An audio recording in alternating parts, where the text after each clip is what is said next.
We are going out for full bid today. The idea for Meatheads began in this office after Tom Jednorowicz left a job at Potbelly and worked with his real estate developer friend Doug Reichel to figure out what to do next. Jednorowicz searched for a franchise to buy into. When nothing interested him, he and Reichel decided to plunge into the crowded $2.5 billion Better Burger market. They opened the first Meatheads in a Bloomington strip mall in 2007 after virtually no market research. I saw the tsunami of the Better Burger concept coming. And I really admired those concepts and still admire those concepts. But I felt like it could be done differently. What he wanted to do differently, provide a higher quality menu and better service than at a typical fast casual chain. Everything from bussing tables to handpicking every song that's played in the restaurant. Burgers would be fresh, never frozen, and 100% Angus beef. Grill. Fire 1 chicken, 2 patties. Luis, regular fries.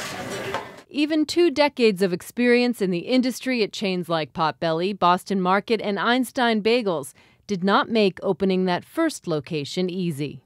We went out and hired staff, and we brought them all in for our first day of training. And we were about 45 minutes into training, and it was a complete catastrophe. And we literally had to send everybody home. We had no idea what we were doing. And I remember thinking, what have I done? The one thing I was thankful for, that it was our money, my money and my partner's money in this thing. 6 years later, Meatheads still has not taken private equity or venture capital and now owns a total of 13 locations with 350 employees in the area. The latest opening this month in Lincolnwood, its first company-designed freestanding store. Revenue has jumped from $2.7 million to a projected $15 million for this year, landing Meatheads on the Inc. magazine list of the nation's fastest-growing companies. When we started this, I thought we were going to be much further along than where we are today. And it's been a much harder process and a much steeper hill to climb, and that's coming from someone who'd been in this business for 20-some-odd years. At first, Jednorowicz aimed Meatheads at men, but after opening a few locations, a customer survey showed nearly half of the company's customers were women.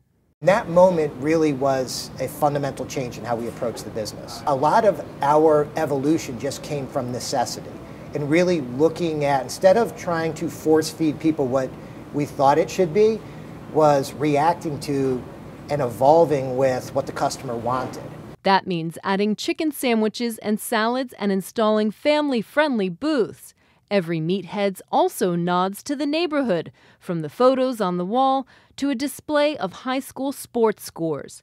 Creating that sense of community is a proven strategy, says restaurant industry consultant Darren Tristano.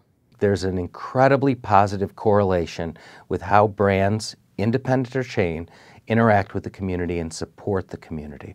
So by staying local, supporting the community, bringing, whether it's the local football team, softball, baseball teams into the restaurant, it brings a positive emotional connection for a lot of consumers, and that in itself is enough to drive traffic to a restaurant. Meatheads is set to open its first restaurant outside Illinois early next year in Munster, Indiana. There are no plans to enter other markets right now, despite the onslaught of questions about whether Meatheads wants to be the next Potbelly, which is now a national chain and recently debuted its stock to the public this month in a $105 million offering.